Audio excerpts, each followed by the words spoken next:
Hi, this is Jason Isbell, Hey, this is Jim Lauderdale. and this is Grammy Pro Songwriter Week.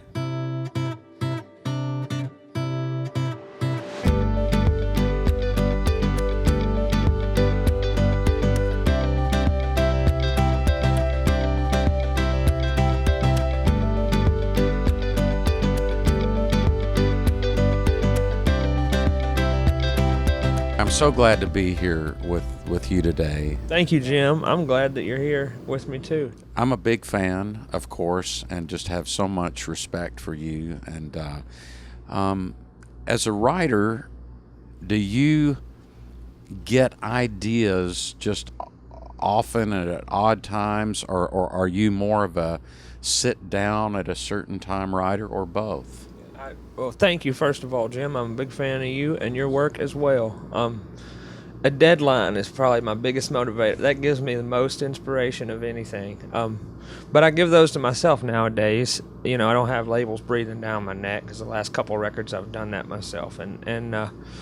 So throughout the year, I will write. I'll take a lot of notes. Like anytime I hear something that I think could be used in a song, or notice something that might be a detail that's out of the ordinary, I'll take that down. But then once I have a specific time scheduled to go into the studio, I'll usually do that about 5 or 6 months out, and then I'll try to spend all the free time that I have taking all those notes and putting them together and making songs out. What about yourself? How does that work for you? Well, you know, I was interested to hear you say that about the deadline, because I do get little ideas that come at weird times and whatever, and I'll sing them into my phone. But I tend to sometimes get this weird writer's block or something to finish things until I'm, like the day of going in the studio on that day. Do you have as much anxiety as I do in those situations where I feel like this is driving me crazy, I hate this, I'll never do this again, but it's been going on for several years? Yeah, I get super nerved out about it. And my wife has helped me a lot with these things, because she's been first of all, she's been in graduate school at Sewanee University of the South for a few years, and she's almost done with that. But one thing, I would go in sometimes and sit in on some of those classes, and the poetry MFA is what she's working on. And I noticed that that those people don't have time to get inspired. They work, and they sit down and work. And that idea, basically she would say, well, you're a songwriter, write a damn song. And it's hard to be anxious while you're in the process of solving the puzzles. But I do, and indeed, as the time gets close, I always wonder, I could have 100 songs, and I would be terrified that I wouldn't have 8 or 10 worth putting on an album. And sometimes I will write, like while I'm in the studio. I would rather come in with my homework done, because I really enjoy being in the studio so much that I would love to be able to, go into the record and think the songs are written. Now you just go in and work the machines and have fun with it. But every time I've recorded the last few projects, there's been 1 or 2 songs where I've gone home over the weekend, or I've gotten up early a couple mornings before going into the studio and written usually a full song. After we'll get close to the end of basic tracking, which we usually do pretty much live, we'll look back at the record and think, well, what does it need? Does it need this type of song or that type of song? And then I'll try to write another song or 2 for that. But I know people like, I've known of like James McMurtry sometimes. He'll book studio time, and he'll come in straight from the road and record during the day, and then go home and write all night, and come back in the next day. He can't be feeling too good, but he'll come back in the next day and record what he wrote the night before and make records that way. And he's brilliant. It turns out great. So I guess everybody's different about it. But Amanda's definitely taught me some techniques that help with that anxiety. And most of it is, it's really hard to be terrified when you're in the middle of working. Yeah, that makes sense. Yeah. Are you a melody guy first, or lyric guy first, or both hand in hand?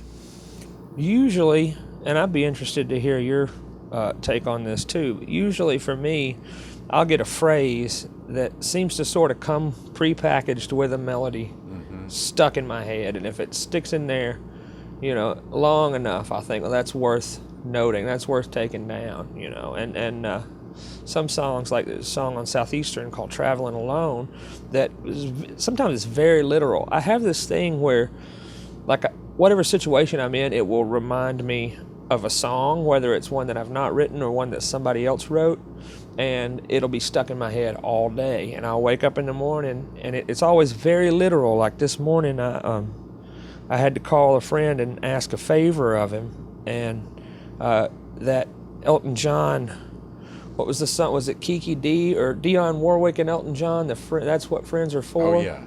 That stuck in my head all day because of that, and sometimes it's awful, but then sometimes it's a song that nobody's written yet. So I was in the airport and I was by myself, and I literally thought, I'm tired of traveling alone, and I just started humming it to myself sitting in the airport, and I was this close to somebody else, so I had my phone. I was trying to sing it and keep it covered up because I didn't want to have the conversation with them of what I was doing, singing into my cell phone.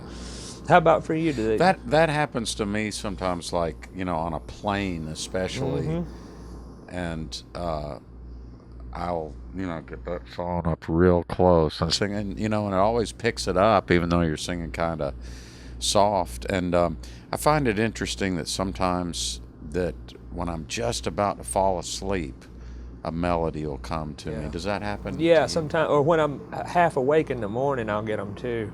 That used to happen a lot.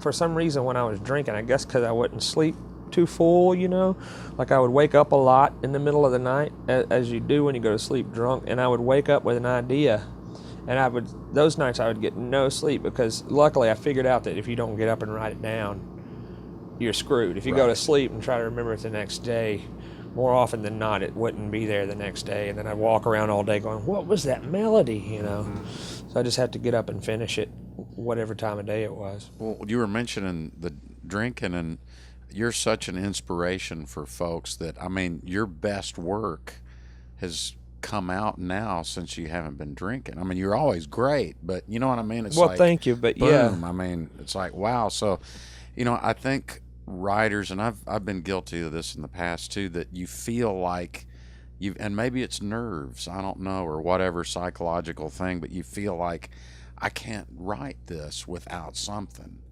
And did that take a while or was it just kind of automatic when you stopped, that it was just like this great new for thing? Me,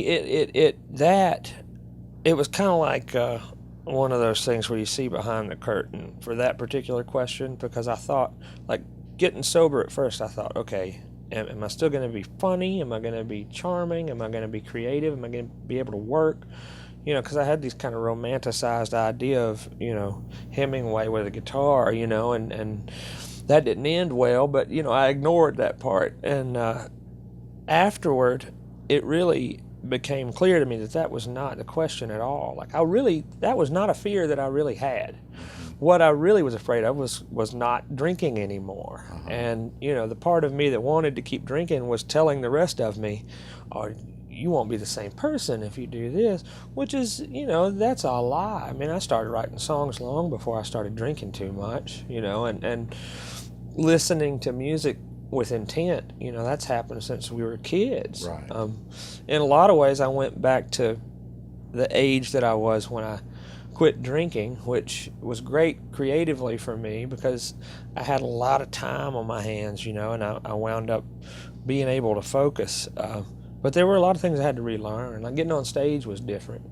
Getting up and playing in front of people was, because I'd hardly ever done that sober before, and so the nerves, I had to get used to it. Once I did, though, my singing got a lot better. My ability to listen to what else was going on stage, everything about the shows, they got more consistent, and I always felt more like going up on stage and playing. It's more fun. I'm not exhausted every day. Right. Like, do I have to do this again? Yeah, it takes a lot out of you, especially on the road, when you got to do it over and over. It does. Again. And I can see how, a lot of people think, if I have a few shots of tequila and go out here and play, I'm going to have a good time, Yeah. and that was the case for me. If I could have 2 or 3, I'd still be doing it, you know. But it's like we're talking about James McMurtry. He's got a line in a song where he says, I don't want another drink, I just want that last one again. And I think that's the most perfect way anybody I've heard has ever put that. It's like you never get back to that spot. You blow right past it, and then, you know, then you're different in a different way, you know. But yeah, nerves for me. And, you know, my wife had a lot of, I don't know, maybe she wouldn't mind me saying this, but she had some stage fright up until just a few years ago. And she talked to a lot of people about that. You know, read a couple of books that performers, Carole King and Christopherson, and people who'd kind of suffered from stage fright for all their life. And I think one thing that helped her a lot, that wound up helping me in that situation, was, you know, your lizard brain, the old part of your brain, thinks you're about to be eaten by a tiger. You know, when you go out there, you tell yourself, this is life or death. If I screw this up, you know, it's the end. It's a disaster. So if you can find a way to remind yourself, these people aren't going to eat me. If I go out and forget some lyrics, or if I mess up a song, they're not going to kill me. You know, the worst thing that could happen is not as bad as being in the jungle a few thousand years ago, which is the last time my brain evolved, you know. So I started kind of telling myself before I go on stage, this is not a life or death situation. This is supposed to be a celebration, and it really helped. You know, it helped me get up there without being terrified. Well, what is your next recording excursion? When is that going to be? I'm hoping we can do it by the end of the year. That's the plan, because we've got some time blocked off then. And I have started writing. I've got a few songs that are close to done, and a lot of them that are in different forms, you know.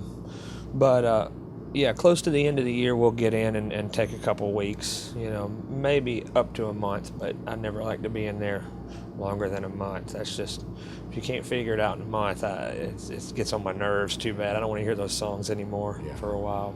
Yeah. What about yourself? What do you have going on? I am a little overdue. I want to go in and do something real soon. And but it's like I was saying, unfortunately, I still have that. I don't have the songs yet. You know, so I think I might just book the time. This one last time, go in there with the panic and the self-doubt and the angst. Yeah. You got to have something to be terrified of, Jim. If you go in with the songs, then you're going to be scared if you got enough songs. Yeah, that's true. You know, somebody told me one time that you got like a box of problems in your head, and it has to stay full. So when you take one out, you always put another one in, you know. So you might as well go in. I mean, it's working for you. You get good work out of all that anxiety going in. Yeah. So go panic your ass off. Well, Jason, thanks so much. Thank you, Jim. And I'm looking forward to hearing you tonight, and just I really admire you so much, and thank respect you. And it's so likewise. much. And you're one of those artists too that's such an individual, and I really appreciate that. I mean, you know, it's you when I hear you. You know, thank you. And you're writing and singing, and so continued great success. Thank you, Jim. I appreciate that, and you know, I feel like you're one of the folks that we wouldn't really have a genre if it wasn't for folks like you. So I appreciate you paving the way for us and still doing good work. Thank you.